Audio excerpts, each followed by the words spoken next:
Welcome to Parliament Press UK, your trusted voice for in-depth political analysis from Westminster and beyond. If you value fact-driven reporting, make sure you like, share, and subscribe, so you never miss an update on the issues that matter most to Britain and the world.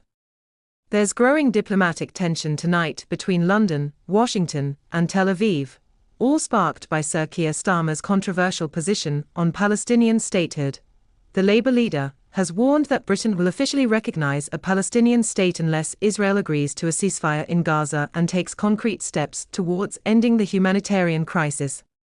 This, Sir Keir says, is a matter of moral responsibility and long-term peace, but the reaction from allies and opponents alike has been fierce. In Washington, Tammy Bruce from the U.S. State Department condemned the move, calling it a slap in the face for victims of the 7th of October Hamas massacre.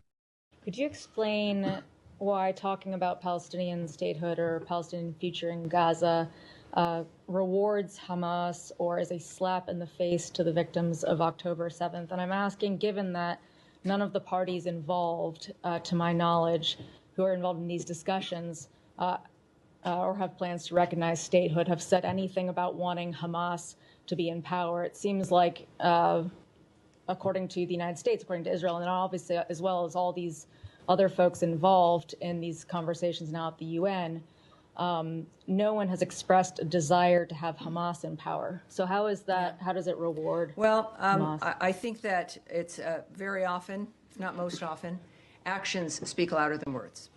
And our argument is that there are certain actions you can take that reward in the midst of the defense of a country after a horrific atrocity implemented on October 7th.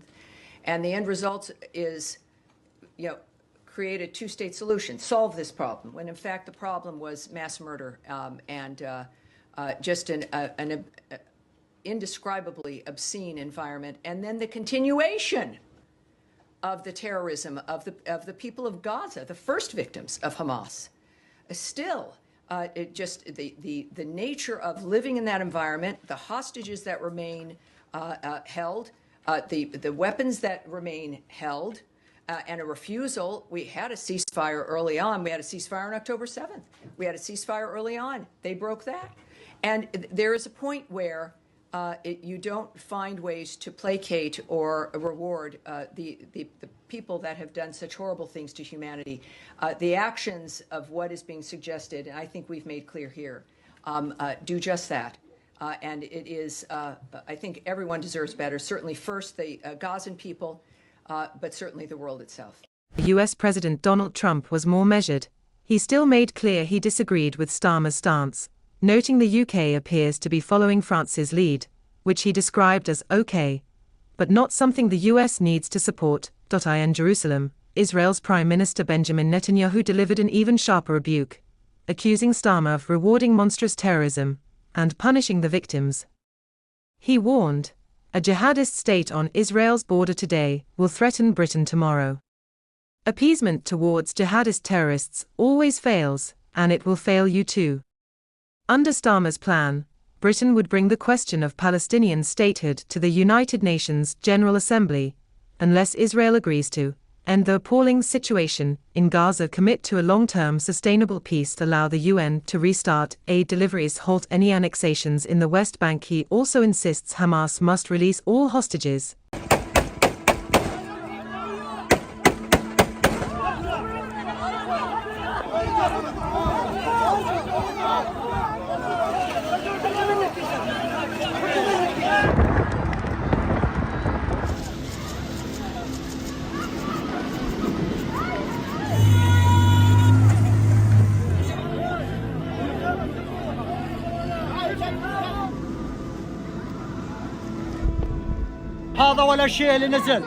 Disarm completely, and play no role in governing Gaza. The UK has historically supported a two-state solution, Israel and Palestine existing peacefully side by side, but only through negotiation. Starmer says the reality on the ground now makes such talks feel further away than ever, and therefore Britain may need to take symbolic action, France recently became the first G7 nation to announce it will recognize a Palestinian state in September. Over 140 countries worldwide already do so, including several in Europe, and Starmer's move could add significant diplomatic weight to that global shift. Whether this accelerates peace talks or deepens international divides remains to be seen. What is certain is that Sir Keir Starmer has placed the UK firmly at the centre of one of the world's most polarising debates. What do you think? Is Sir Keir Starmer's decision a bold step for peace, or a dangerous gamble? Let us know in the comments below. And if you want the latest UK political updates with context that matters, subscribe now to Parliament Press UK.